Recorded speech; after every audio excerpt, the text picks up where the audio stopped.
exprimer. Il t'aime de toute sa force, tu es son bien-aimé. L'amour qu'il a pour toi est si fort qu'il dépasse toutes les idéaux et jamais ne périra. Écoute mon cœur parler et écoute-le s'exprimer. Il t'aime de toute sa force, tu es son bien-aimé. L'amour qu'il a pour toi est si fort qu'il dépasse tous les idéaux et jamais ne périra. Si je chante, c'est pour exprimer l'amour que j'ai pour toi.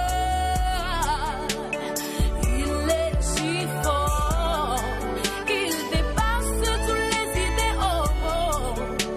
L'amour que j'ai pour toi est plus que ce que l'on peut imaginer. Si je sens, c'est pour exprimer l'amour que j'ai pour toi. Il est si fort qu'il dépasse tous les idéaux. L'amour que j'ai pour toi est plus que ce que l'on peut imaginer.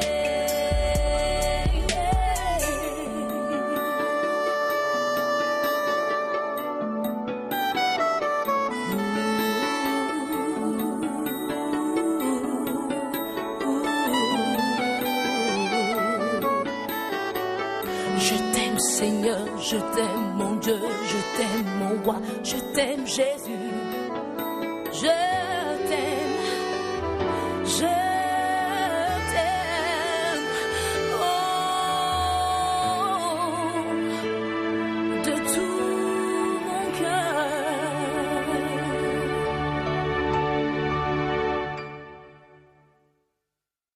Encore ton nom pour tes bienfaits, Seigneur, dans ma vie, dans la vie de mon frère, de ma sœur, qui sont, Seigneur, si grands, Seigneur, mon Dieu. Comment ne pas te remercier encore en ce soir? Tu fais preuve, Seigneur, d'amour vis-à-vis de notre personne. Tu nous gardes, Seigneur, en bonne santé, là où d'autres, Seigneur, sont affectés par la maladie. Là où d'autres, Seigneur, sont dans le coma, plongés, Seigneur, profondément, luttant, Seigneur, entre la vie et la mort. Mais toi, Seigneur, tu nous as gratuitement donné le souffle encore en ce jour. Et tu permets que nous puissions nous tenir debout. Seigneur, que ton nom soit magnifié, je t'en suis encore reconnaissant. Et pour l'opportunité que tu me donnes encore, Seigneur, de pouvoir apporter ta parole. Et je veux, Seigneur, m'abandonner entre tes saintes mains, que ton esprit, Seigneur, puisse encore conduire toutes choses et que tout soit fait pour la seule gloire de ton nom. Que nos cœurs soient disposés, que notre entendement, Seigneur, soit également, Seigneur, ouvert afin que nous puissions comprendre, saisir ce que tu veux nous apporter ce soir. Dans le nom de Jésus de Nazareth que nous avons prié et nous disons Amen. Amen. Voilà, que le Seigneur soit glorifié. Tu vas prendre la Bible dans Romains chapitre 8 et nous allons partager ce que le Seigneur m'a mis à cœur. Dans Romains chapitre 8.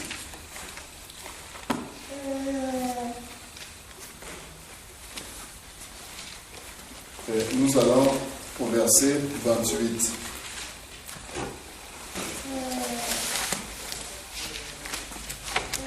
Romains chapitre 8, du verset 28 au verset 39. Alors ici, l'apôtre Paul nous dit, nous savons du reste que toute chose concourt au bien de ceux qui aiment Dieu et de ceux qui sont appelés selon son dessein. Car ceux qu'il a connus d'avance, il les a aussi prédestinés à être semblables à l'image de son Fils, afin que son Fils soit le premier-né de beaucoup de frères. Et ceux qu'il a prédestinés, il les a aussi appelés. Et ceux qu'il a appelés, il les a aussi justifiés. Et ceux qu'il a justifiés, il les a aussi glorifiés. Que dirons-nous donc à l'égard de ces choses? Si Dieu est pour nous, qui sera contre nous? Lui qui n'a pas épargné son propre Fils, mais qui l'a livré pour nous tous, comment ne nous donnera-t-il pas aussi toutes choses avec lui? Qui accusera les élus de Dieu? C'est Dieu qui justifie. Qui les condamnera? Christ est mort, bien plus, il est ressuscité, et il est à la droite de Dieu, et il intercède pour nous. Qui nous séparera de l'amour de Christ? Serait-ce la tribulation, ou l'angoisse, ou la persécution, ou la faim, ou la nudité, ou le péril, ou l'épée? Selon qu'il est écrit, c'est à cause de toi qu'on nous met à la mort tous les jours, qu'on nous regarde comme des brebis destinées à la boucherie. Mais dans toutes ces choses, nous sommes plus que vainqueurs par celui qui nous a aimés.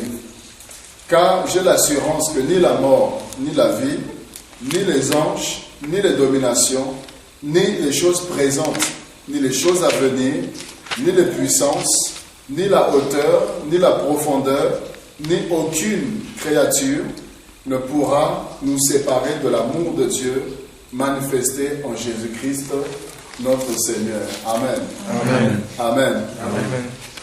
Alors ici, verset 28, et nous allons descendre. Il y a tellement de choses que l'apôtre Paul nous communique ici et qui nous encourage, qui nous fortifie et qui nous aide à comprendre énormément de choses. Il commence ici par nous dire, nous savons du reste que toute chose concourt au bien de ceux qui aiment Dieu. Il dit, nous savons. Et il est important de savoir cela.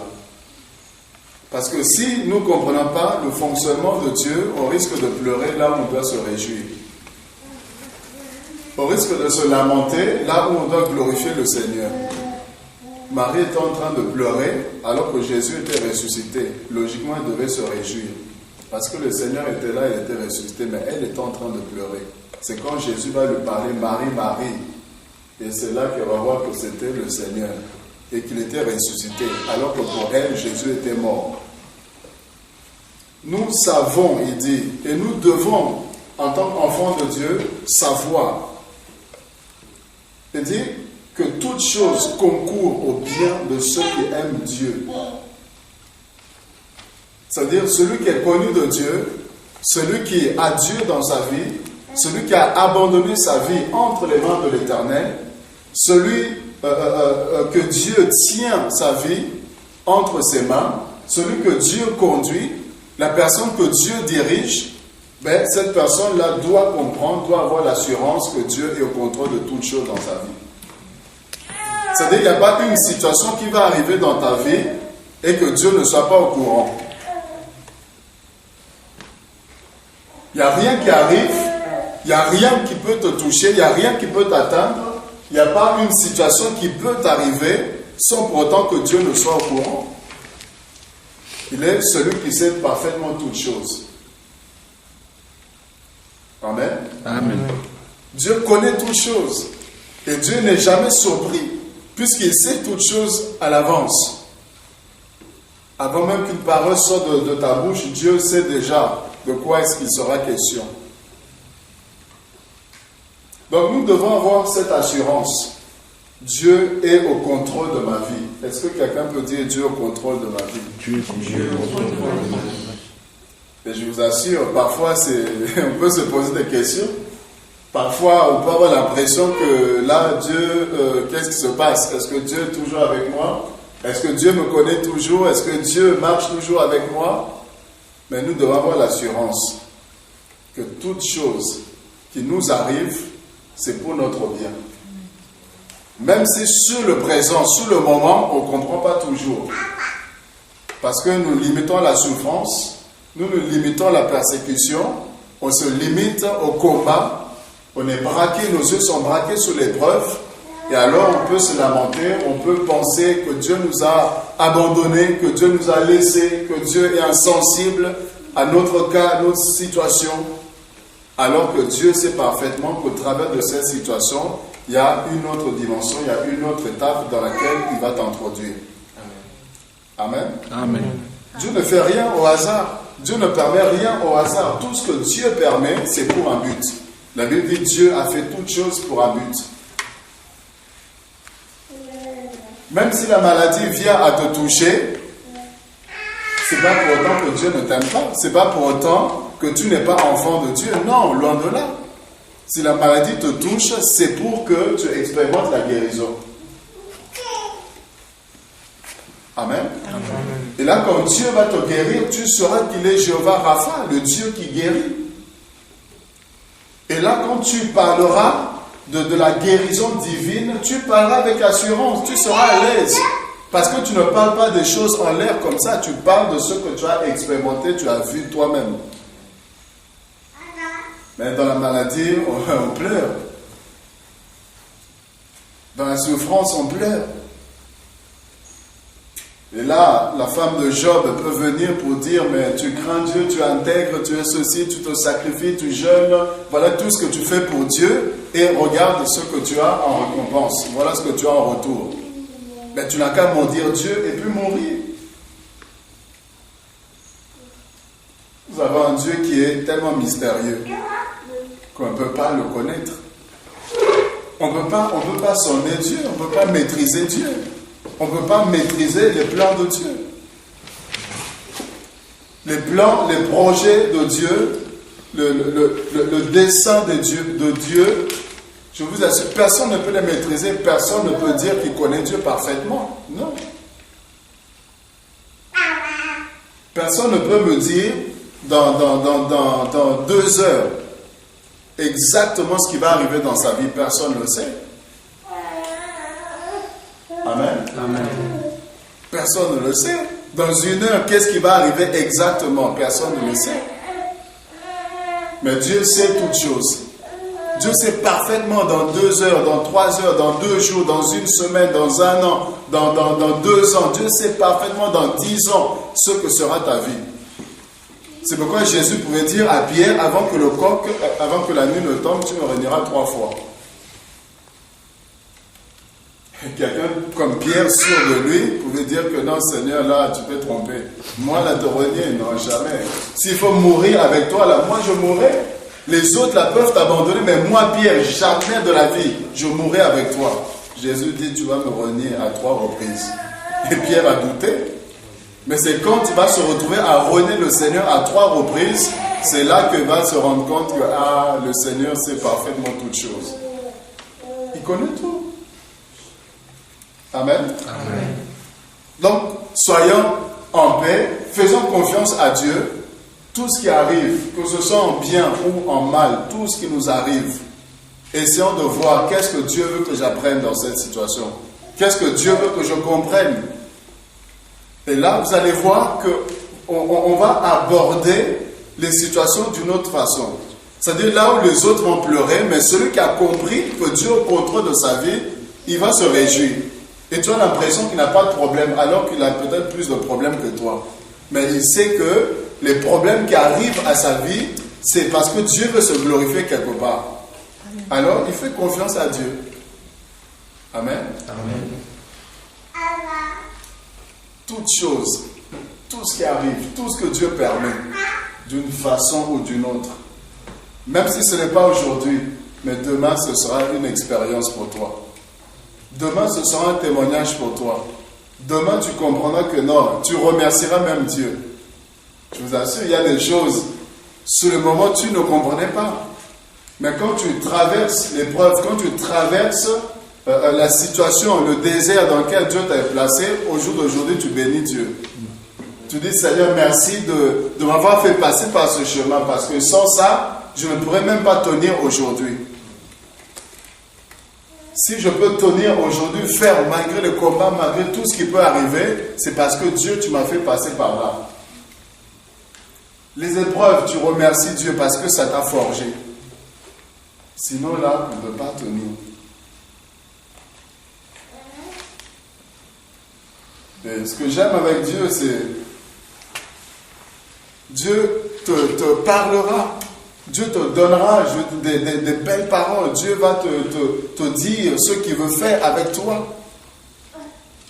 Et nous, on va sauter de joie directement parce qu'on se voit déjà. On imagine déjà, on voit déjà les choses que Dieu nous promet. On pense que c'est maintenant, c'est tout de suite que nous allons rentrer dedans. Non. Amen. Amen. Dieu te dit que tu seras un grand prophète des nations, tu seras un grand homme de Dieu, tu seras ceci, tu seras cela. Et nous, on pense que c'est là, c'est tout de suite, c'est maintenant, et on se réjouit. Mais Dieu ne te dit pas les combats par lesquels tu vas passer. Dieu ne te dit pas le désert dans lequel tu vas passer. Dieu ne te dit pas l'humiliation par laquelle tu vas passer. Dieu ne te dit pas les tribulations que tu vas endurer pour pouvoir arriver, en fait, à là où il veut t'emmener.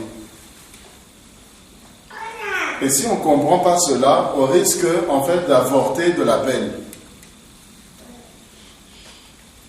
Problème, moindre combat, ben c'est comme ça, je laisse tout, j'abandonne, et puis tout s'arrête là. C'est pourquoi il y a des personnes que Dieu aurait pu utiliser, que Dieu aurait pu emmener très très loin. Mais le problème, c'est que ces personnes-là, il y a un moment donné, elles se sont laissées décourager. Elles se sont laissées décourager. Alors que celui qui comprend que tout ce qui arrive, il doit bénir le Seigneur en toute occasion.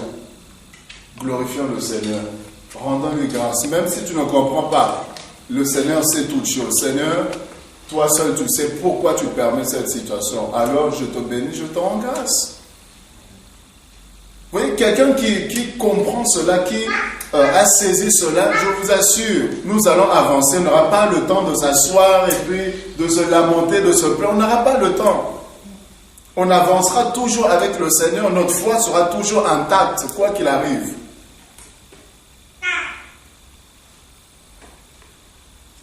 Et là, Satan sera découragé.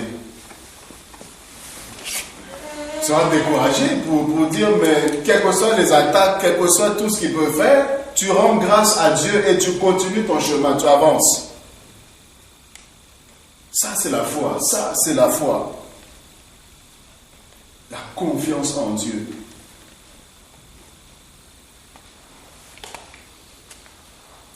On t'abandonne, que Dieu soit béni, que Dieu soit glorifié. Ta famille te rejette parce que tu as reçu Jésus, que le Seigneur soit glorifié.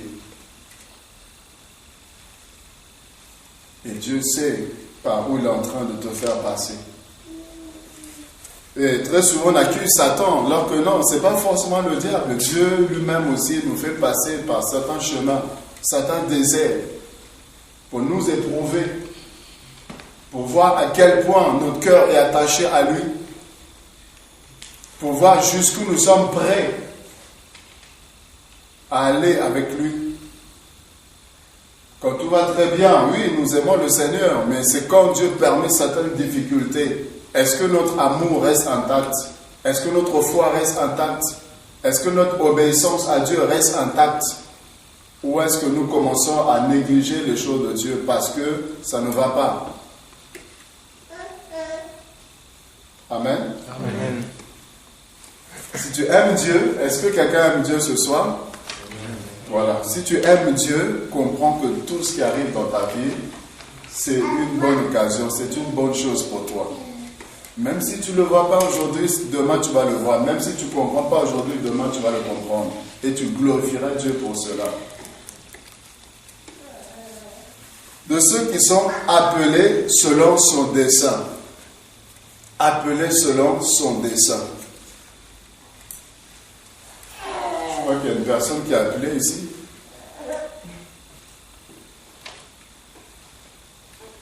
Ce n'est pas un homme qui nous a appelés.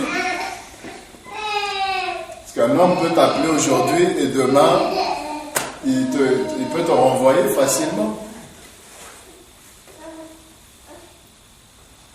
Mais Dieu, quand il t'appelle, il t'a appelé.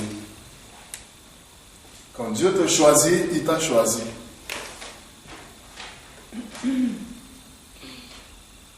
il ne se répand pas de ses dons et de son appel. Quand Dieu fixe son regard sur toi, sache que Dieu est fidèle. De ceux qui sont appelés pas par un oncle, parce qu'il va mourir et que sera ta vie après. Appelé non pas par un pasteur, non pas par une église, non pas par je ne sais pas qui, mais appelé par Dieu, appelé selon le dessein de Dieu. C'est-à-dire tel que tu es là, tu n'es pas venu au hasard, tu n'es pas le fruit du hasard. Tu ne t'es pas retrouvé dans la foi au hasard, non. Tu ne t'es pas retrouvé en Christ par hasard, non. Mais tu es le résultat, le fruit de l'appel de Dieu. Tu es appelé par le dessein de Dieu. Il dit, je connais les projets que j'ai formés sur toi. Même si toi-même tu ne savais pas que tu allais servir Dieu, mais Dieu savait que tu allais le servir. C'est-à-dire, pendant que tu étais dans le monde, tu faisais tout ce que tu faisais, Dieu disait, toi là, 2 ans seulement, attends, profite bien, dans 2 ans, tout ça là c'est fini. Tu vas mettre de l'ordre dans ta vie.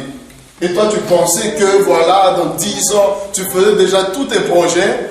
Dans 10 ans, je ferai ceci, je serai cela, j'irai là, ici. Tout ça, tu voyais déjà ta vie, mais Dieu voyait que tout ça là, ce n'était que vanité. Et que tu allais te retrouver à faire des choses que tu n'aurais jamais pensé que tu allais faire. Pourquoi? Parce que Dieu connaît le projet qu'il a formé sur toi. Dieu connaît parfaitement le plan qu'il a pour ta vie. Et de la même façon que Dieu a un plan, que Dieu n'est-ce pas, a un plan pour ta vie, le diable aussi veut avoir un plan sur ta vie. Le problème, c'est que le plan de Satan pour ta vie, c'est de te détruire, de t'éloigner de Dieu, te séparer de Dieu et t'emmener à la perdition, en enfer avec lui. Mais Dieu a un projet de paix et non de malheur. Dieu a une destinée pour toi. Dieu a un plan pour nous. Amen. Quelle grâce! Le Dieu si puissant, le Dieu si grand, un Dieu si glorieux, s'intéresse à moi, s'intéresse à toi, et il a un plan, un projet pour toi. Une destinée pour toi. De l'intérêt pour ta personne. C'est pourquoi le psalmiste pourra dire, qui suis-je pour que Dieu prenne soin de moi, pour que Dieu prête attention, que Dieu prenne garde de ma personne, qui suis-je? Nous sommes que la poussière. Mais Dieu s'intéresse à nous. Dieu pense à toi. Avant même que le monde soit créé, avant même que toute chose soit créée, Dieu pensait déjà à toi. Quelle grâce! Vous imaginez, Dieu, tu étais dans la pensée de Dieu, tu es dans la pensée de Dieu. Un Dieu aussi immense, aussi magnifique, il arrive à t'avoir dans sa pensée. Et il forme un plan, il forme des projets sur ta personne. Et il est dit, car ceux qu'il a connus d'avance, nous c'est aujourd'hui que nous le connaissons, mais Dieu ne nous connaît pas aujourd'hui. Il nous a connus d'avance. C'est pourquoi il dira dans Jean 15, ce n'est pas vous qui m'avez choisi. Oui, vous allez dire, mais quand même, on a choisi Jésus. On a accepté Jésus, on a fait le choix de le suivre. Mais il dit, ce n'est pas vous qui m'avez choisi, mais c'est moi qui vous ai choisi. C'est-à-dire, avant que toi, tu te présentes pour dire, Seigneur Jésus, je te reçois comme mon Seigneur et mon Sauveur, Dieu t'avait déjà connu, il avait déjà indexé ta vie, il avait déjà pointé son doigt sur ta personne pour dire que toi, tu me serviras. Il t'avait déjà choisi. C'est pour ça, même étant dans le monde, tu étais différent des autres. Même étant dans le monde, il y avait comme un frein. Tu ne pouvais pas faire toutes les choses comme tu voulais, comme les autres pouvaient le faire. Mais toi, il y avait comme un frein. Il y avait comme quelque chose qui t'empêchait de franchir certaines limites. Dieu imposait déjà des limites. Et quand tu arrivais à faire certaines choses, tu n'étais pas à l'aise. Tu le faisais par influence parce que les autres, mais tu ne te sentais pas à l'aise parce que l'appel de Dieu était déjà sur toi. Amen. Bien que cet appel ne se manifestait pas, mais l'appel était déjà là. Nous naissons avec l'appel de Dieu, nous naissons avec la marque de Dieu. Amen. Amen. Ce qu'il a connu d'avance. C'est-à-dire, Dieu ne te connaît pas aujourd'hui. Dieu t'a connu d'avance. Amen. Avant que toute chose soit créée, Dieu te connaissait déjà. Lorsque j'étais une masse informe, Dieu me connaissait, Dieu me voyait déjà.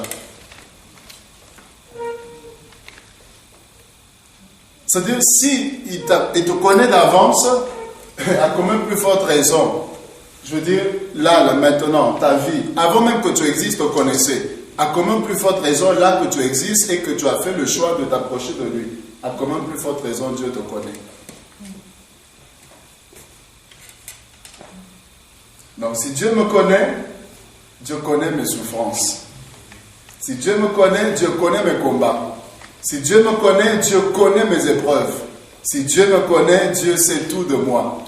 Alors, puisque je l'aime, puisqu'il m'aime, il ne me laissera pas. Amen. Amen. Ce qu'il a connu d'avance. Nous-mêmes, nous sommes surpris de voir ce que Dieu peut faire de nous. De voir ce qu'on peut devenir avec Dieu. Mais Dieu n'est pas surpris. Parce que Dieu savait déjà ce que tu serais. Il dit à Jérémie, avant même que tu sois dans le sein de ta mère, je te connaissais déjà. C'est avant même que les parents sachent à quoi ce que tu ressembles, Dieu sait déjà à quoi tu ressembles. Avant même que toi-même tu saches à quoi ce que tu as, Dieu te connaît déjà. Il dit, je t'avais déjà choisi, je t'avais déjà établi prophète des nations. Quelqu'un qui n'est même pas né, Dieu le voit déjà prophète des nations. Quelqu'un qui ne sait même pas parler, mais Dieu le voit déjà prophète des nations. Quand on portait le bébé, Dieu voyait que c'était un prophète des nations. C'est-à-dire quand tu marchais là, Dieu voyait que c'était mon prophète. C'est pourquoi les sorciers ne t'ont pas rendu la vie facile. C'est pourquoi tu verras ta naissance, il y a eu des complications. Tu verras que voilà, il y avait telle situation parce que l'étoile de Dieu était sur toi. Même si toi-même tu ne la voyais pas, mais il y en a qui pouvaient voir que non, il y a quelque chose de Dieu, il y a la marque de Dieu sur toi. Et on a tout fait pour pouvoir te faire sortir. Le diable a tout fait pour t'écarter, te faire rater les choses que Dieu a prévues. Mais gloire soit rendue au Seigneur, il nous a gardés et il nous a touchés, ramenés à lui. Et il nous a prédestinés à être semblables. Quelle grâce! Il nous a prédestinés à être semblables à l'image. Pas à n'importe quelle image. Non pas à l'image du monde. Non pas à l'image de notre société. Non pas à l'image de notre oncle, notre père, tout ça. Non. Mais il nous a prédestinés pour être semblables à l'image de son Fils, Jésus-Christ.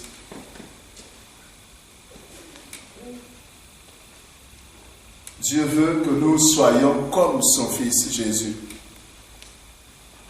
Est-ce que nous sommes à l'image de Christ comme Dieu le veut? Est-ce que nous sommes semblables à Christ comme Dieu le veut?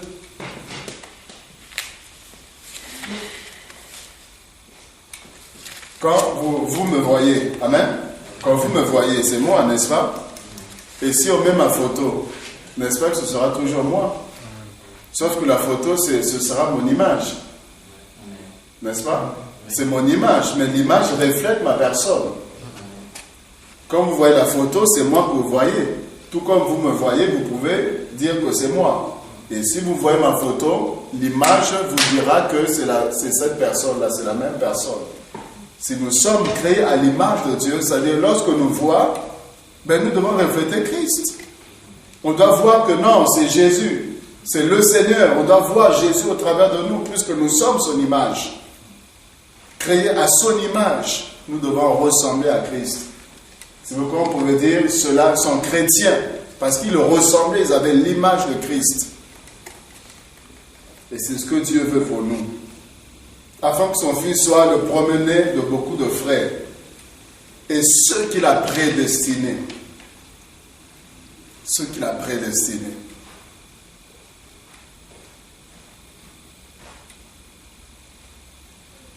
Dans le plan de Dieu, tu étais. J'étais dans le plan de Dieu. Vous imaginez, c'est fort. Vous savez, Dieu décide, va créer le monde.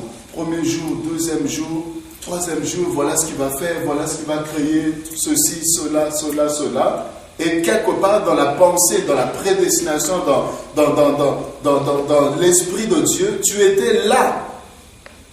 En créant l'homme, Dieu te voyait.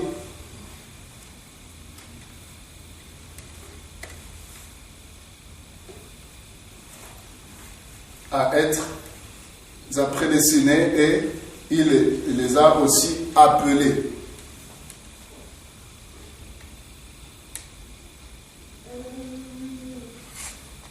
C'est là où je disais, l'appel de Dieu est là, nous naissons avec l'appel. Mais sauf que cet appel-là n'est pas manifesté.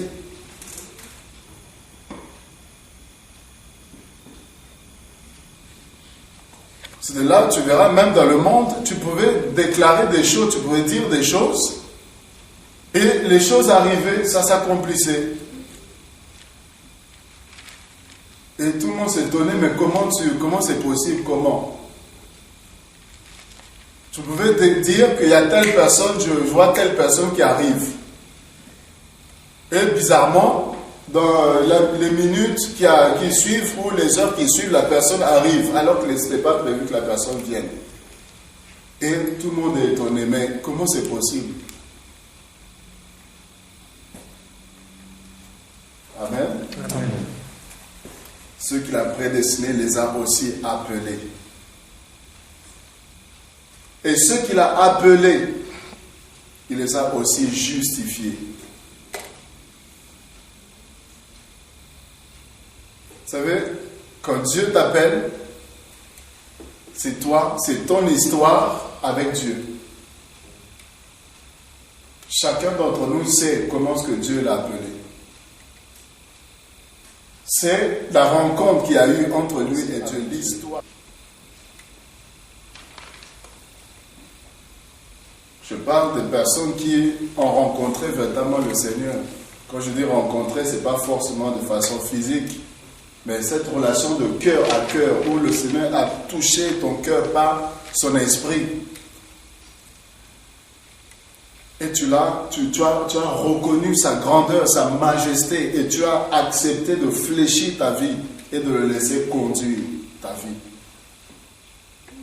Cette expérience qui marque ta vie, qui fait que tu ne peux pas te passer de savoir que Jésus-Christ est Seigneur. Tu ne peux pas te passer de savoir que Dieu est réel. C'est même si tu voulais dire le contraire, mais cette expérience que tu as reçu de Dieu te marque à vie. Même 1 million, je n'ai pas de dollars ou d'euros, on me mettait ici pour me faire dire que Dieu n'existe pas, je vous assure, je dirais rajoutez même 10 millions. Je vous dirai toujours que Dieu est réel, Dieu existe. Parce que je l'ai expérimenté, je l'ai rencontré.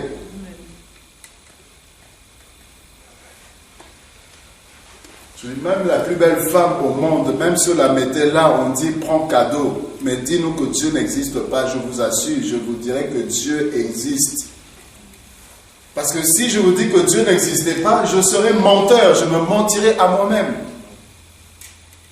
Parce que ce que j'ai expérimenté, ce que j'ai vu, ce que j'ai vécu, l'histoire que j'ai avec lui, non, je vous assure,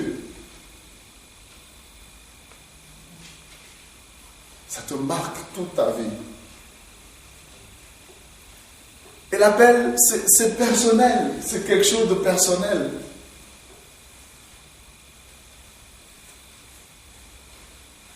C'est la rencontre entre l'homme et Dieu. Qu'est-ce que Dieu t'a dit? Quelle est la voix que tu as entendue? Comment est-ce que tu l'as rencontré? Comment est-ce que ton cœur a-t-il été touché? Comment est-ce que ton cœur a rencontré le Seigneur?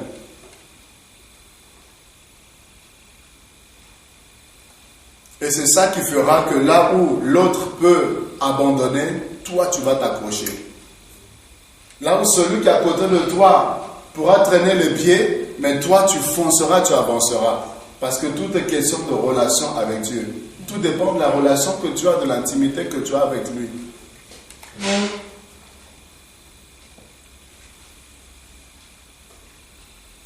Nous venons ici, et je vous assure, chacun avance par rapport à la relation qu'il a avec Dieu. C'est là où celui-ci peut avancer. Et on voit que la personne avance, s'accroche.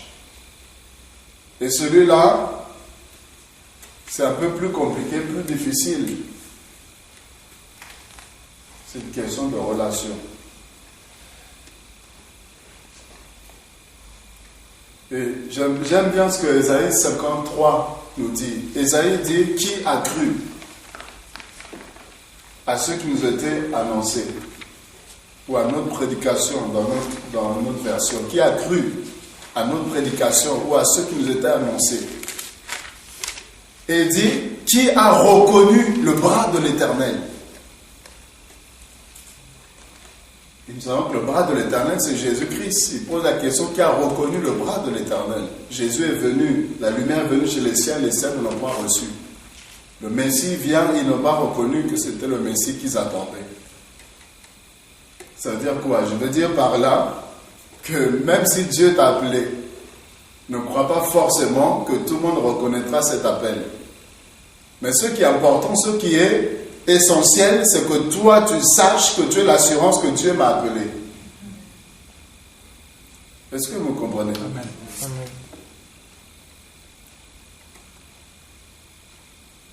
Marche avec cette assurance, ce témoignage que l'Esprit rend. Dieu t'a appelé.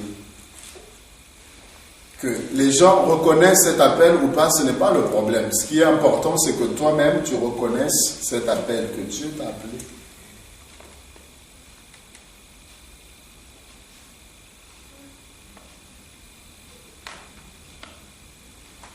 Et puisque Dieu t'a appelé, c'est Dieu lui-même qui te justifiera.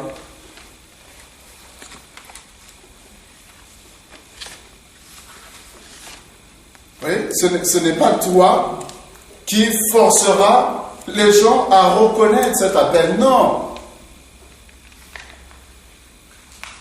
Fais ce que Dieu te demande de faire. Sois fidèle, avance avec le Seigneur. Fais l'œuvre de Dieu. Alors Dieu lui-même te justifiera.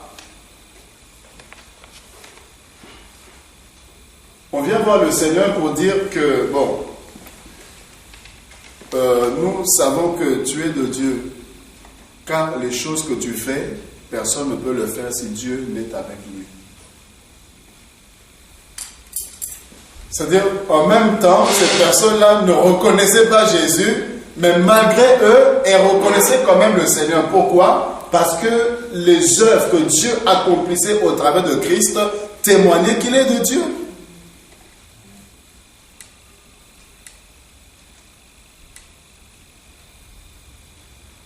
C'est Dieu qui justifie.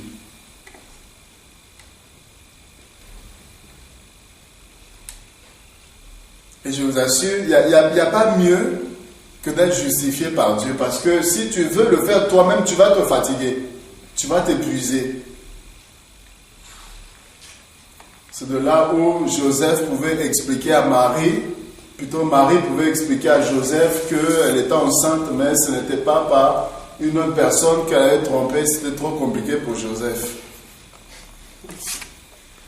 Joseph dit, tu ne peux pas me raconter d'histoire. Tu te retrouves enceinte, donc forcément un garçon t'a touché. C'est tout, il n'y a pas d'autre explication. Entre nous, tu te retrouves enceinte comme ça et puis tu dis que tu n'as pas connu d'homme. C'est pas possible. Donc Marie pouvait expliquer à Joseph, Joseph ne pouvait pas concevoir, comprendre cela. Il a fallu que Dieu envoie un ange. Et quand Dieu envoie l'ange, l'ange prend Joseph pour dire Joseph, là c'est un miracle. Humainement parlant, c'est impossible, mais à Dieu tout est possible. Là, aucun homme ne l'a touché. Mais ce n'est pas la puissance du Saint-Esprit qu'elle se retrouve enceinte.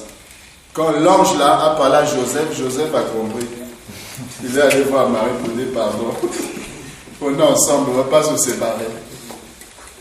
Pour dire quand Dieu intervient pour parler, quand Dieu donne ton témoignage, quand Dieu se révèle lui-même aux personnes pour dire celui-ci est mon fils bien-aimé en qui j'ai mis mon affection.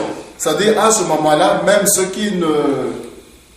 Ils ont le témoignage de Dieu sur ta personne. Quelqu'un peut dormir, Dieu lui parle de toi.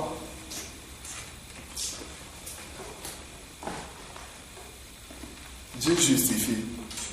C'est pourquoi il dit, gardez silence. Moi, Dieu, je combats pour vous. Je vous assure, ça c'est la meilleure attitude, la meilleure position. On peut dire tout ce qu'on veut sur toi, on peut raconter tout ce qu'on veut. Fais confiance à Dieu et Dieu sait comment il va rétablir les choses. Dieu sait comment il va rétablir. Même si ça a pris 10 ans, même si pendant, je ne sais pas, 15 ans, 20 ans, les gens ont cru que Joseph était mort. Mais une chose est sûre et certaine, c'est que Dieu finira par rétablir les choses. Pour dire que Joseph n'est pas mort, il vit et il gouverne, il règne.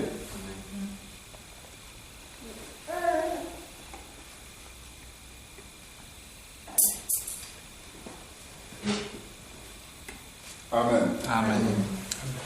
C'est Dieu qui justifie. Et ceux qu'il a justifiés, il les a aussi glorifiés. Il les a glorifiés. Qui veut voir la gloire de Dieu?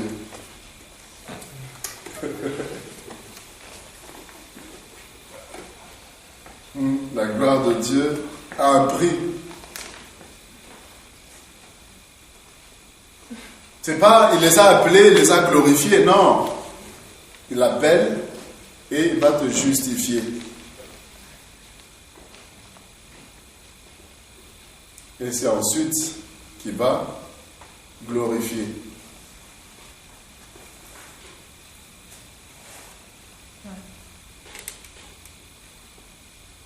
Et je vous assure, c'est-à-dire tu peux te retrouver là, on dit Joseph, voilà tout ça, c'est-à-dire mais tu fais confiance à Dieu. Tu peux te retrouver en prison. Tu es en prison alors que tu sais que tu n'as rien fait, tu es innocent, mais tu es en prison.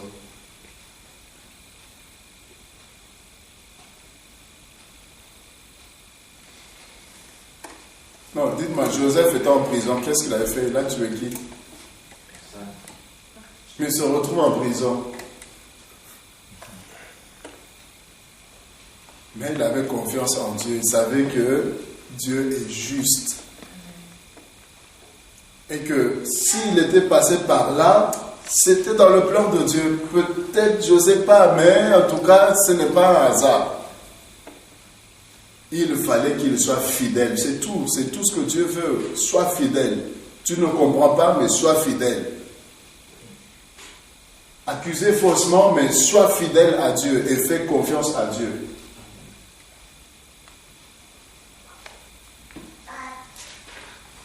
Et Dieu va te glorifier. Vous savez, au travers de tout ça, la gloire de Dieu va augmenter dans ta vie. que l'humilité précède la gloire.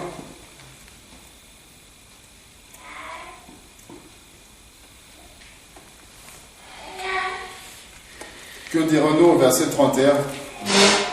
Que dirons-nous donc à l'égard de ces choses?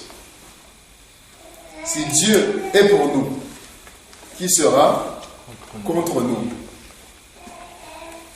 Ce qui est important ici, c'est d'être avec Dieu. Non, c'est important d'être avec Dieu. Beaucoup vivent sans Dieu et pensent vivre. Mais celui qui vit, c'est celui qui a Dieu. C'est celui qui a Jésus-Christ, puisque Jésus-Christ est la vie. Donc celui qui n'a pas Jésus n'a pas la vie. Mais vous verrez des gens qui n'ont pas Dieu et ils pensent vivre plus que toi-même. Ils peuvent te dire que toi, mais tu n'as plus de vie. Ta vie, c'est Jésus, c'est l'Église, c'est ceci, mais tu ne vis pas. Tu ne vas plus en boîte, tu ne fais plus ceci, tu ne fais plus cela, mais tu ne vis pas. Non, c'est moi qui vis, mais c'est toi qui ne vis pas. Toi, tu meurs. Parce que les boîtes, tout ça, c'est la mort. Le salaire de tout ça, c'est la mort. Si Dieu est pour nous, tu vas voir l'argent, la richesse, la gloire, toutes ces choses-là. Mais si tu meurs, tu n'as pas Dieu, c'est l'enfer. Donc tu n'as rien fait, tu n'as rien réussi.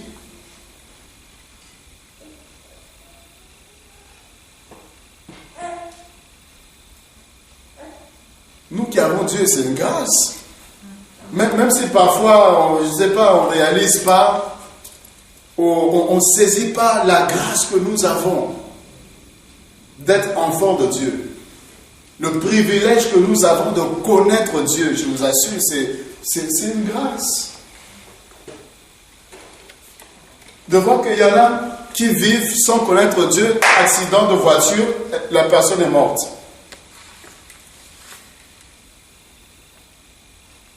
Mais vous pensez qu'elle va où?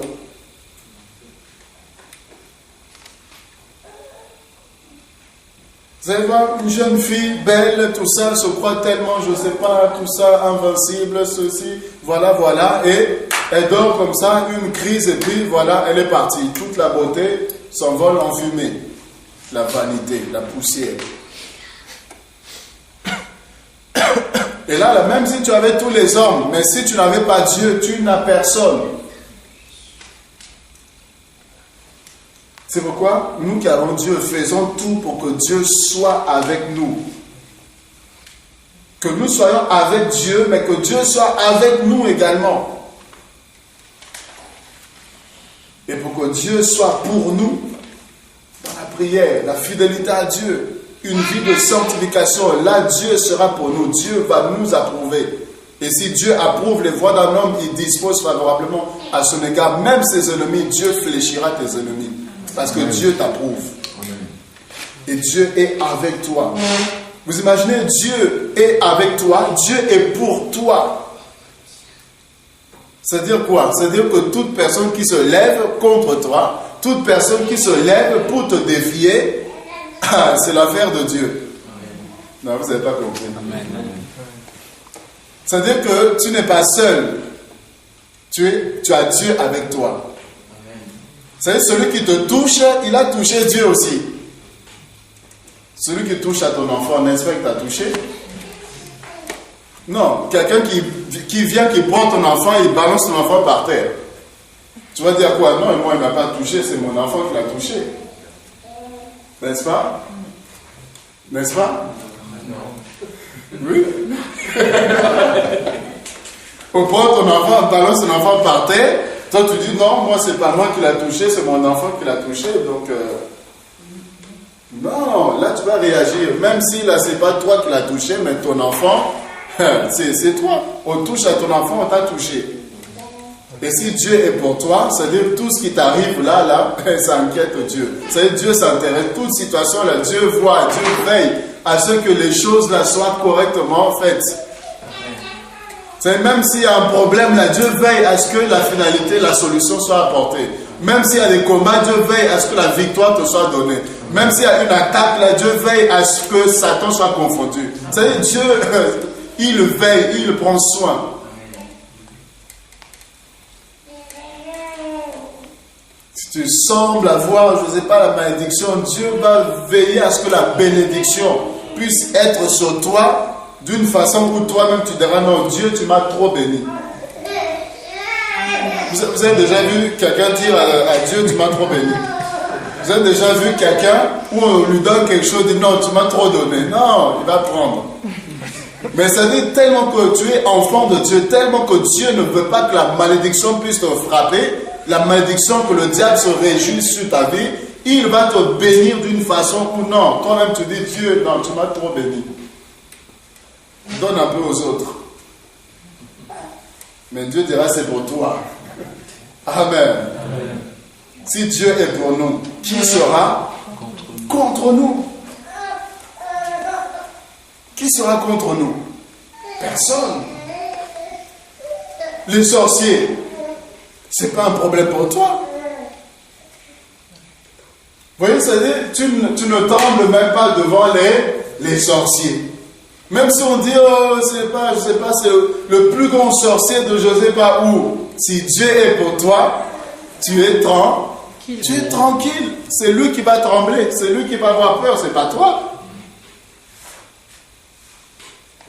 Si Dieu est pour toi, même si on dit ici, personne n'a jamais réussi, mais si Dieu est avec toi, Dieu n'est pas un Dieu d'échec. Dieu est un Dieu de succès, de réussite. Donc s'il est avec moi, s'il est pour nous, nous allons réussir au nom de Jésus. Si Dieu est pour moi, qui sera contre moi? C'est-à-dire ceux-là qui se lèvent, qui se posent contre toi, c'est parce qu'ils n'ont pas vu encore que Dieu était avec toi. Mais quand ils verront que Dieu est avec toi, ils vont fléchir le genou parce que tout genou doit fléchir et confesser que non, Jésus, tu es Seigneur, on n'a pas vu que tu étais là. C'est pourquoi quelqu'un comme Paul pouvait persécuter les chrétiens. C'est parce qu'il n'avait pas compris qu'en persécutant les chrétiens, que c'est Jésus qui persécutait. Quand la lumière va lui apparaître, il demande qui es-tu? Seigneur Jésus de Nazareth que tu persécutes.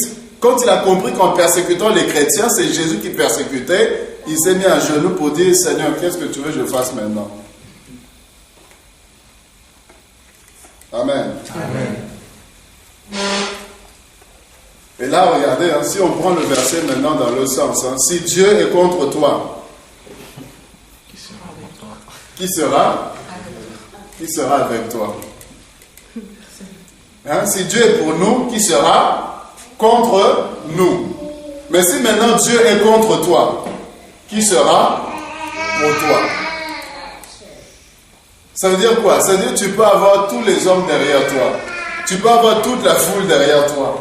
Tu peux avoir tous les hommes, tu peux avoir toute la terre, tu peux avoir tout le monde derrière toi, avec toi. Mais si Dieu est contre toi, tu n'as personne. Vous n'avez pas compris. Parce qu'il suffit que Dieu se lève, là, tout le monde va s'agenouiller. Il suffit que Dieu parle, là, tous ceux qui étaient avec toi, ils vont te lâcher. Parce que la Bible dit malheur à celui qui tombe entre les mains du Dieu vivant. Vous savez, le lion, quand il va se dresser, là, tout le monde va t'abandonner pour dire ici, là, on se range derrière le plus fort. Si Dieu est contre toi, je t'assure, tu n'as personne. Tu n'es rien, quoique étant riche, ayant tout ce que tu veux, mais si Dieu est contre toi, je t'assure, tu n'es rien du tout. Parce que l'argent ne saura te délivrer. Tes maisons ne sauront t'épargner la mort éternelle. Non, tu n'es rien, tu n'as rien du tout.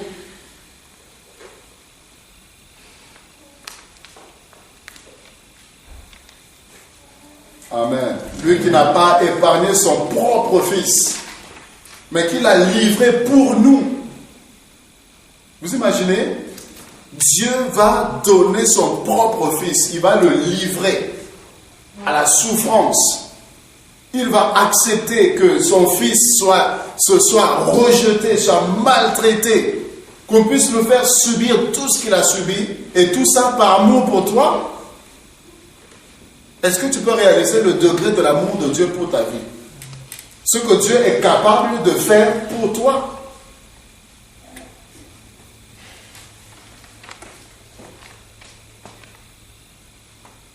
C'est pourquoi quelqu'un qui pense que Dieu ne peut pas lui donner un mariage, il n'a pas compris. Quelqu'un qui pense que Dieu ne peut pas lui donner la guérison, il n'a pas compris. Quelqu'un qui pense que Dieu ne peut pas lui donner les moyens financiers, il n'a pas compris.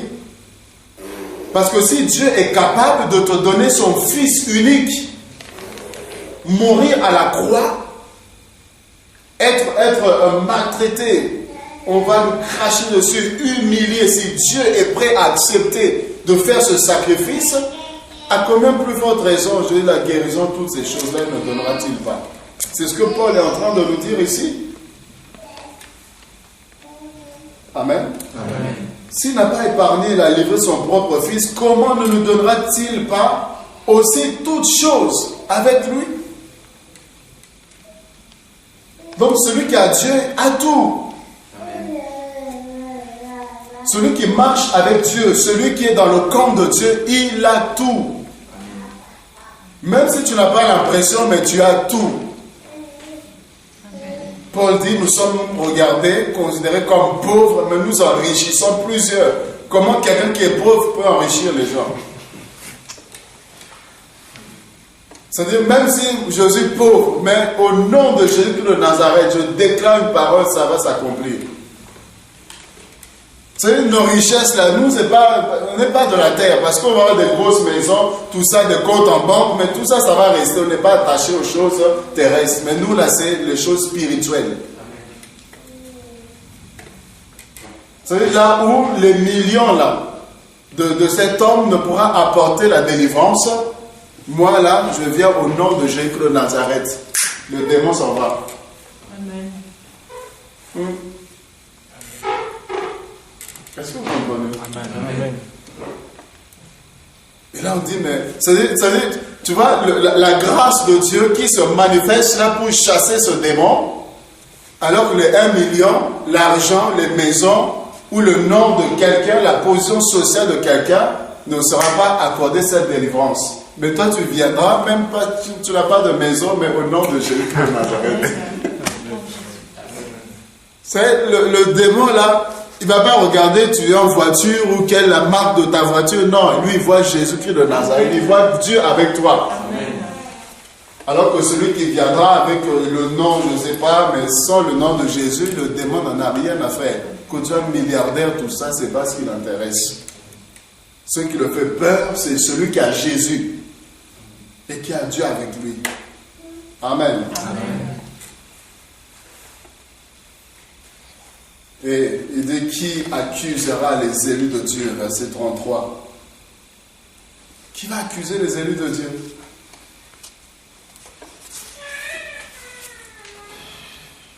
Non, dire à quelqu'un c'est trop tard. Non, c'est trop tard. Parce que Dieu t'a déjà élu. C'est fini. Dieu ne met pas les élections tous les 5 ans pour te réélire, tout ça, si tu dois... Non, quelqu'un, c'est pas comme ça. On va élire enfant de Dieu, puis 5 ans après, bon, Dieu va refaire les élections pour... Non, Dieu t'a élu, il t'a élu. Que les hommes soient d'accord ou non, Dieu t'a élu, tu es le choix de Dieu.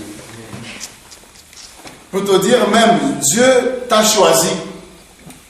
Avant que toi tu choisisses de le choisir, lui t'a choisi. Donc quand toi tu viens, tu dis je te reçois, en fait, il sait que c'est parce que c'est lui qui t'a choisi. Qui accusera les élus de Dieu?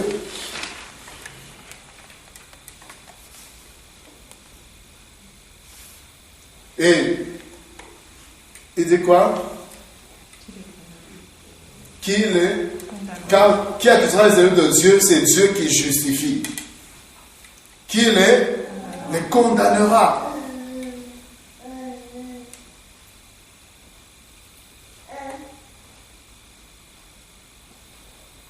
Tu vois, ne laisse pas les gens t'accuser, ne laisse pas les gens te condamner. Parce que tu n'es pas n'importe qui, tu es élu, tu es le choix de Dieu. Et si les gens veulent s'en prendre, ils n'ont qu'à aller voir Dieu. Tu leur dis, moi là, c'est Dieu qui m'a élu. Donc si quelqu'un a un problème, n'a qu'à aller voir ça avec Dieu.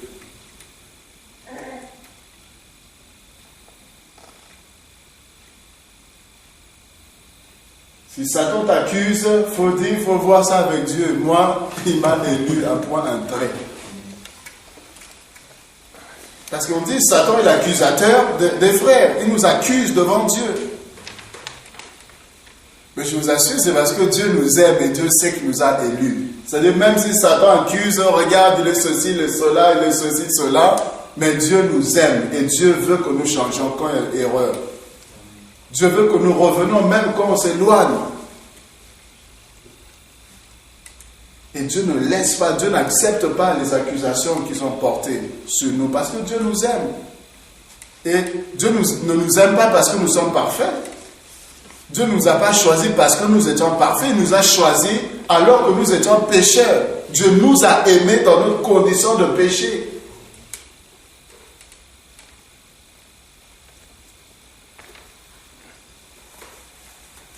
Qui condamnera? Christ est mort, bien plus, il est ressuscité. Il est à la droite de Dieu et il intercède pour nous. Waouh! Waouh!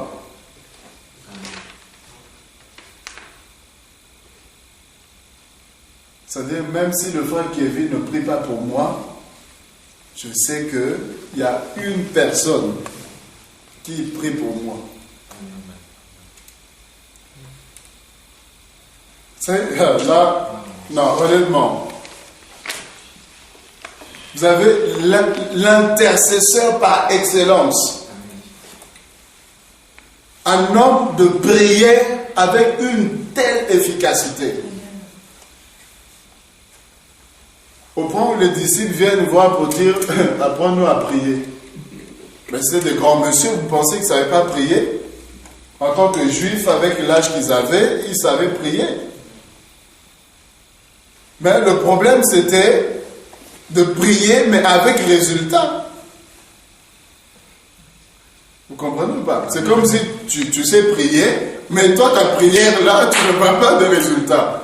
Tu pries, mais il n'y a rien qui bouge. Tu pries, mais ça ne marche pas. Alors que celui-ci prie, tu vois le résultat. Le boiteux dit, lève-toi au nom de Jésus. Boum, tu vois le résultat. Il prie, tout ça. Il y a un moment donné, c'est comme si toi, tu ne sais pas prier. Pour dire, bon, finalement, comment tu pries, toi? Vous voyez un peu? Parce que le résultat est là. C'est pourquoi il demande, montre-nous comment on va prier. Parce que Jésus s'adresse au figuier, personne ne mangera de ton fruit. Ils se sont dit, mais il parle même aux arbres maintenant, lui aussi il exagère quand même. Comment l'arbre peut entendre tout ça? Et ils se disent, bon, ça c'est Jésus, des fois il est un peu... Et ils partent, mais le lendemain, quand ils repassent, ils voient le figuier avait complètement séché. C'est là qu'ils se sont dit, cet homme est trop dangereux. C'est même les arbres lui obéissent. Même les arbres se soumettent à sa parole. Non, cet homme-là.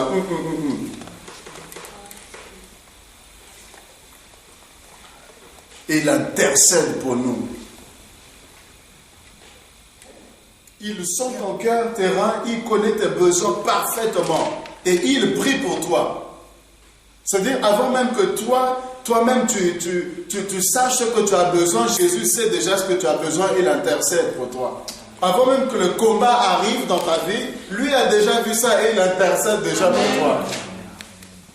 C'est pourquoi nous sommes là, nous marchons, nous sommes là, tout ça on s'accroche, on avance, pensant que c'est nous. Non, ce n'est pas nous. C'est parce qu'il y a un qui est à la droite de la majesté divine et qui intercède pour nous. Il prie pour nous. Il dira, Pierre, Simon, le diable t'a réclamé pour te cribler comme le froment, mais j'ai prié pour toi.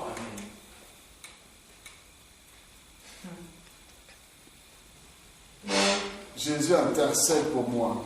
Quelle grâce!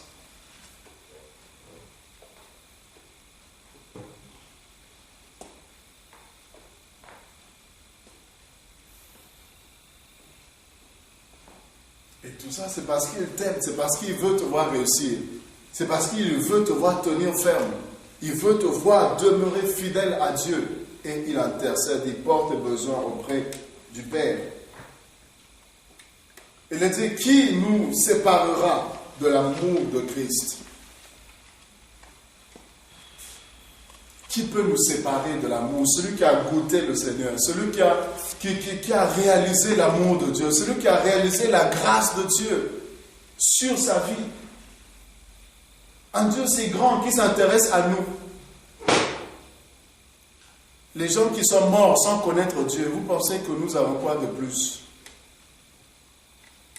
Les gens qui partent en enfer, qui n'ont jamais entendu parler de Jésus, ou qui ont entendu, mais qui ont endurci leur cœur, et qui sont morts comme ça dans l'incrédulité, qu'est-ce que nous avons de plus? Nous n'avons rien de plus. C'est la grâce de Dieu. C'est la grâce de Dieu. L'amour de Dieu pour notre personne. Qui nous séparera de l'amour de Christ? Qui peut nous éloigner? Qui peut nous sortir des voies de Dieu? Nous réalisons qu'avec Dieu, nous avons la victoire. Si Dieu est avec nous, si Dieu est pour nous, nous sommes plus que vainqueurs. Le diable ne peut rien contre nous, les sorciers ne peuvent rien.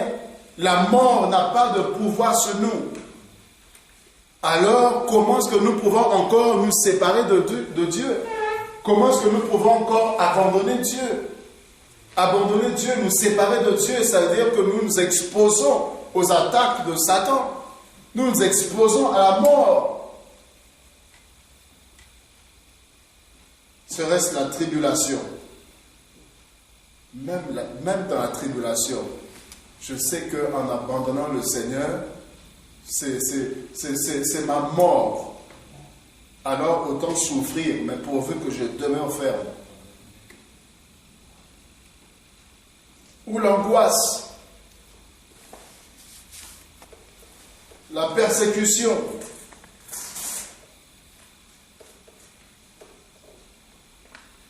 persécuté, mais Jésus-Christ est Seigneur. Combattu, mais Jésus-Christ est dans ma bouche, dans mon cœur.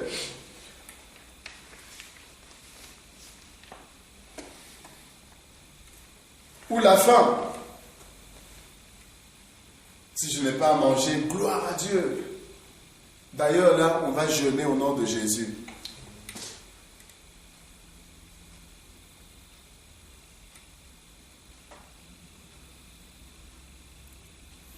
Amen. Amen. Oui, la faim, s'il n'y a pas à manger, mais on va jeûner.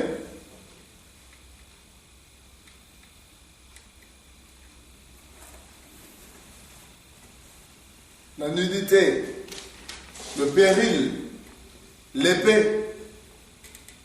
Selon qu'il est écrit, c'est à cause de toi que nous met à mort tous les jours. Qu'on nous regarde comme des brebis destinées à la boucherie. Celui qui veut vivre pieusement en Jésus sera acclamé. Sera bien reçu. Sera persécuté, rejeté, calomnié, taxé de tout nom, dans une secte.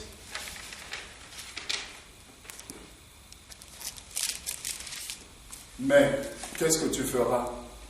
Est-ce que tu vas rejeter le Seigneur, tu vas abandonner, renoncer à la foi que tu as embrassée à cause de dire des hommes, à cause des étiquettes qu'on peut coller sur ta personne? Non. Mais dans toutes ces choses, c'est ça qui est important, c'est dans toutes ces choses. Ne regarde pas ce que les hommes disent, ne regarde pas au combat, ne regarde pas aux souffrances, mais regarde à la victoire. Parce qu'il est dit, mais dans toutes ces choses, c'est tout ce qui peut arriver, tout ce dont tu peux être l'objet, la finalité dans toutes ces choses, par-dessus tout ça, nous sommes plus que vainqueurs par celui qui nous a aimés. Nous sommes plus que vainqueurs en Jésus-Christ. Car j'ai l'assurance. J'ai l'assurance. Il faut avoir cette assurance. Il faut arriver à cette dimension où Paul était ici.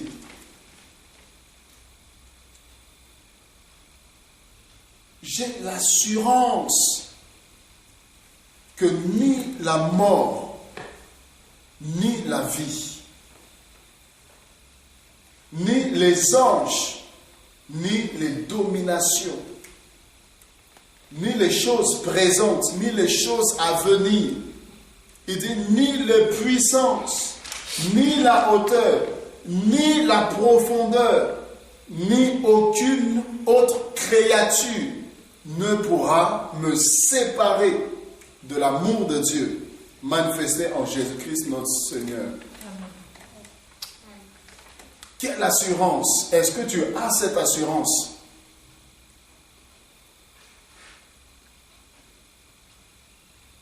Et là, on peut continuer, hein, la liste, là, on peut continuer, continuer.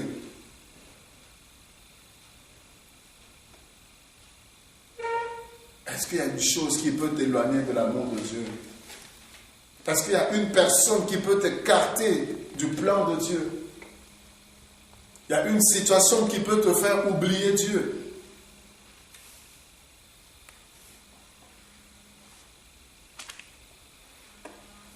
Ou est-ce que tu as cette assurance comme l'apôtre Paul pour dire que rien, personne ne pourra me séparer de l'amour de Dieu?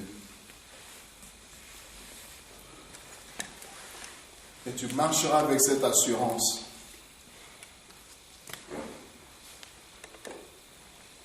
Les problèmes viendront, mais tu auras cette assurance que rien ne peut me séparer de Christ.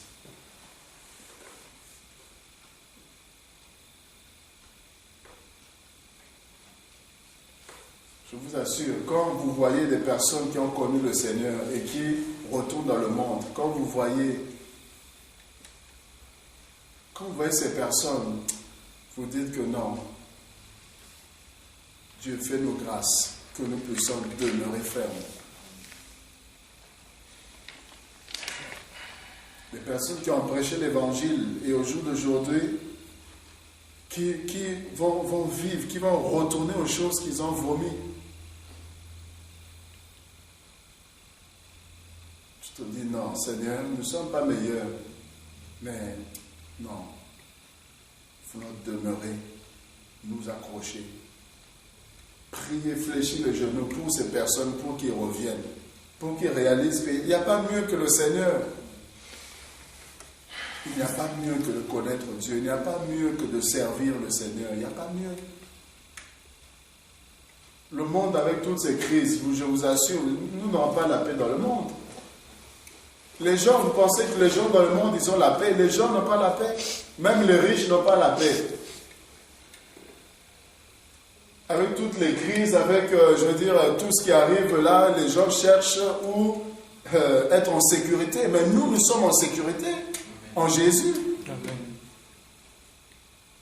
Nous sommes en paix en Jésus. Je vous donne ma paix, je vous laisse ma paix. Dit, je vous la donne comme le monde ne peut vous la donner.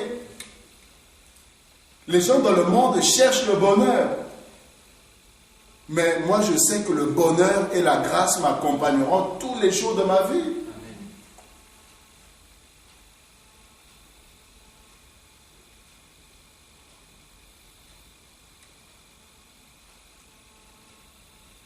Les gens cherchent l'amour. Mais nous savons que l'amour, c'est Dieu. Dieu est amour.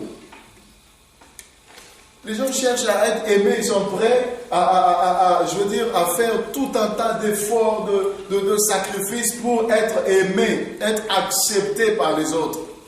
Mais moi, je sais que Dieu m'accepte tel que je suis. Et Dieu m'aime tel que je suis. J'ai l'amour de Dieu.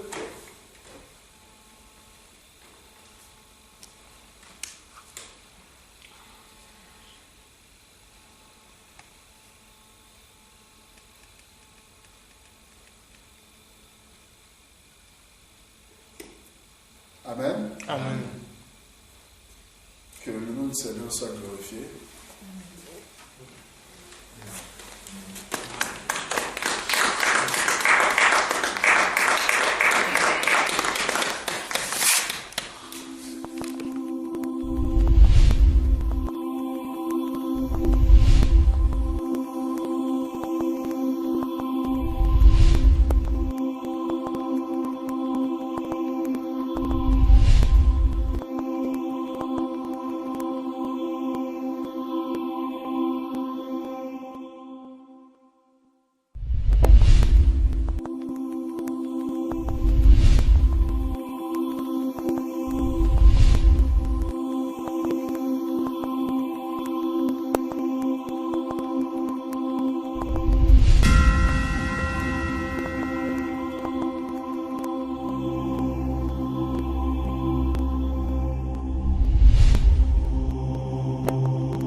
Il y a une chose qui est inévitable.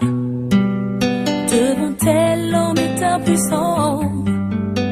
Devant elle, ta force ne pourra rien. Il y a une chose qui est redoutable. Quand ça te prend, ça te paralyse. Devant elle, ta beauté ne pourra la séduire. Quand cette chose arrivera, est-ce que tu sais où tu iras? Après la mort viendra le jugement. Chacun rendra compte de ses œuvres faites ici-bas. Si tu n'avais pas reçu Jésus-Christ, où iras-tu?